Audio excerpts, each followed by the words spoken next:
And with that, our friend Dianna Russini, athletic senior NFL insider, covering the NFL for almost a decade. You know, speaking of the Patriots, I said this week, Dianna, there are two ways to attack this. I could make an argument. No young quarterback will succeed with their lack of speed. Trade down, get picks, fix the roster, and then go into free agency next year and go get a Kirk Cousins kind of player. Somebody will be out. Could be Dak, an adult with a young roster. Or get the quarterback, take his lumps. What are you hearing about New England? Are they a lock to take a quarterback? Yeah, I don't believe them to be a lock to take a quarterback. And you're right.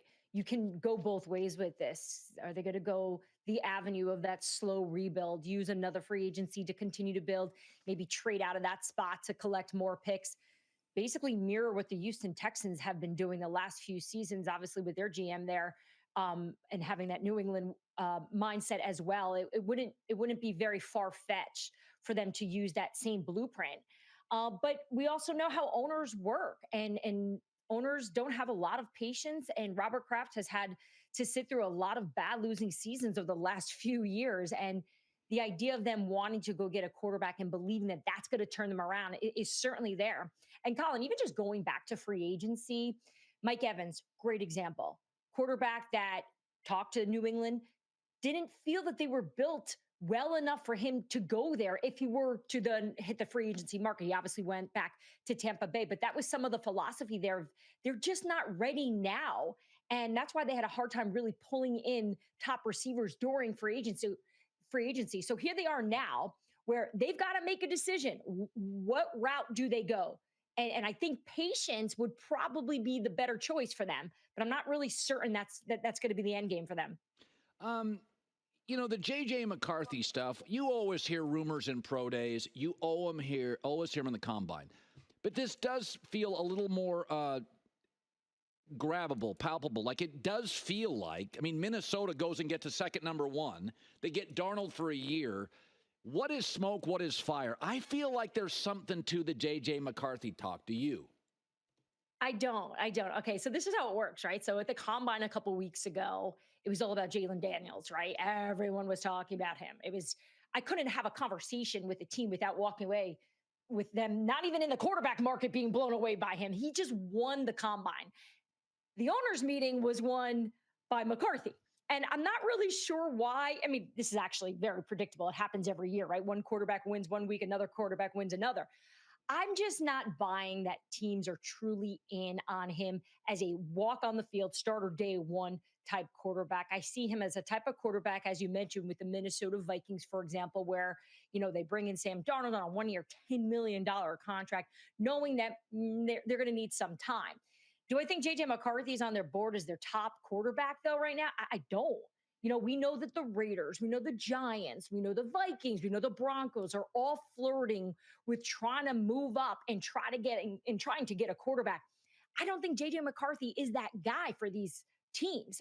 They obviously want to get the top two, which, we can debate here probably who they're going to be. We know it's Caleb to Chicago, most likely, right? And then you have Drake May to Washington, maybe. You have Daniels maybe to Washington, possibly.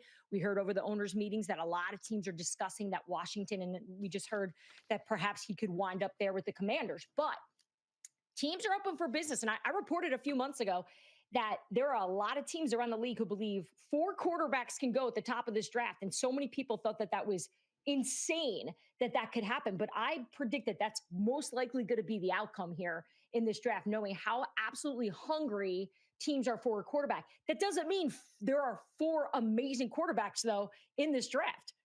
Yeah. The Marvin Harrison skips his pro day. Any alarms on that with your sources? Any? No.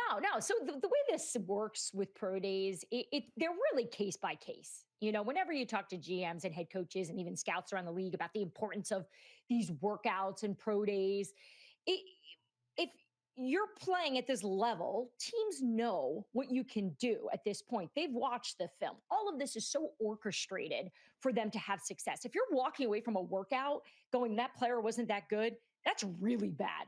most GMs and head coaches, scouts walk away from these workouts going, that guy is great because it's designed that way. It's formatted. It's all practiced and rehearsed. Everything's controlled. And as we know, football is not controlled, which is why so many more teams put the value in those visits when they come to the facility where they get to meet the teams and they get to be put in the classroom, so to speak, and sort of show off and share what it is that they know between the ears. That to me, from talking to people around the league, that's always more important than these pro days. So there's no big red flag that Harrison hasn't done this. Teams know what he can do. He does not need to prove a thing. So there was the Woody Johnson situation and Robert Saleh. There's a lot of discussion. Somebody at the NFL Network backed off and said, I didn't hear anything. But I do think it's pretty noteworthy in New York that the first year with Aaron, they got friends of Aaron, people that made Aaron comfortable. And this offseason, it was more about, we just got to get better players. We're going to get Tyron Smith. They can't be friends of Aaron. We just got to protect him and protect our investment. Do you think that means Aaron has less power in New York?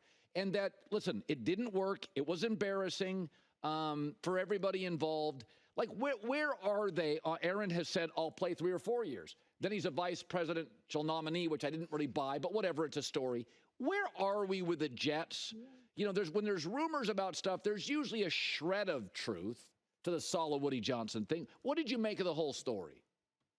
Yeah, I'm just going to go with, I think reporters that report deserve the benefit of the doubt. I think where it came from with the NFL Network, it wasn't really coming from somebody who kind of hangs out in that space of reporting. They host shows. So look, maybe the information was accurate. Maybe it wasn't. I was around them. I saw them at the owners meeting. I didn't see any heated arguments. And really the tone coming out of New York is really them trying to stay off the grid. The headlines, including the piece we did at The Athletic, you know, it came with a lot of stress and a lot of drama and pressure that is put on everyone, starting with Woody Johnson, the owner, GM Joe Douglas, Robert Saleh. They want to clean up the way the world is sort of viewing them. But in terms of your question about Aaron Rodgers losing power, Aaron Rodgers hasn't lost any power at all. He 100% is involved in everything the New York Jets has done. Because here's the problem, Colin. You can't give the keys over to him when he joins the Jets and then go, oh, wait, you know, you tore your Achilles and recommended some really crappy players to us that we signed for you. So now we're going to take them back.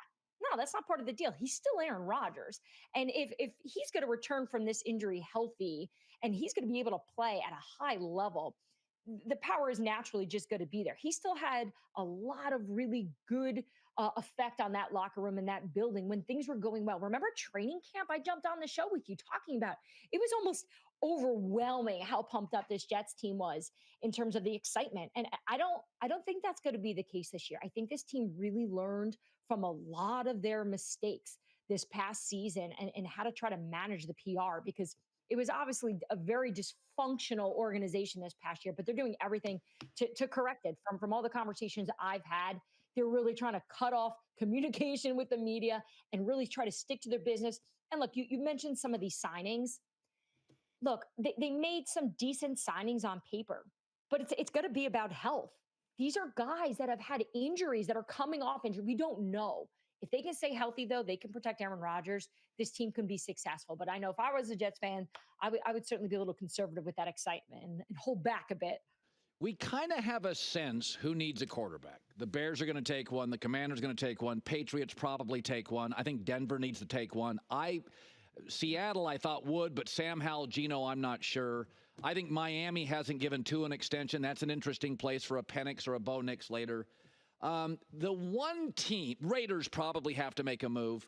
The Giants are in a unique situation, is that they don't need a left tackle. They've got one, and this draft is loaded with left tackles. They don't need an edge rusher, and this draft has them up top. They do need a quarterback, but they have a big cap hit. And there was a comment by John Mara that, hey, if my guys fall in love with a quarterback, they can take one. And my take was, they're taking one. But they also have no weapons. So whoever's in there, losing Saquon, Darren Waller, if he retired, they don't have anything. They're like Carolina. Yep. So this morning, if I said, okay, Dianna, Giants, star receiver. I think they're going to go receiver because I think there is some – they don't want the fourth best quarterback, and I think people are going to jump over them. What do you think the Giants do? Do they move up maybe and go get the third best quarterback? I think these are the situations where you have to look at people's job status. Brian Daboll and Joe Schoen have a lot to prove this year. I wouldn't call them completely on the hot seat, right? We can't do that just yet. But there were definitely a lot of question marks about whether or not they're the best fit for this Giants team based on the last two seasons. And you know, it quickly changed, right? Brian Daboll was coach of the year just 2 years ago. And then we saw last year, and it just didn't seem to be working. Injuries, obviously, a big issue for this team. I think when you have an offensive-minded head coach like Brian Daboll, who believes in Daniel Jones, he does. That is, I know there's a lot of gossip and rumors about, they don't really like him, but they're stuck with this deal. I think they're going to try to build around him. I think while they're going to be tempted, I'm sure, and I'm sure they're seeing some of these workouts with these quarterbacks. They have a big crew all over the country right now looking at these different pro days of all these different quarterbacks that they could possibly get. To me, I think they're going to just continue to double down that, look, we signed this up. We signed up for Daniel Jones, and we're going to try to make this work here. Either way, they are in a really tough position because I do think that they have a lot to prove this year. Yeah, they're really in a tough position. Next to Carolina, it's probably the weakest offensive roster. Dianna Russini, it's great to see you as always. Enjoy your spring. You're going to get a little break here before the draft. Very little, but it's good seeing you again. Hi, everybody. It's me, Uncle Colin. Subscribe here to get the latest from the herd, including exclusive behind-the-scenes videos and more, wherever you may be, however you may be watching. Thanks again for making us part of your day.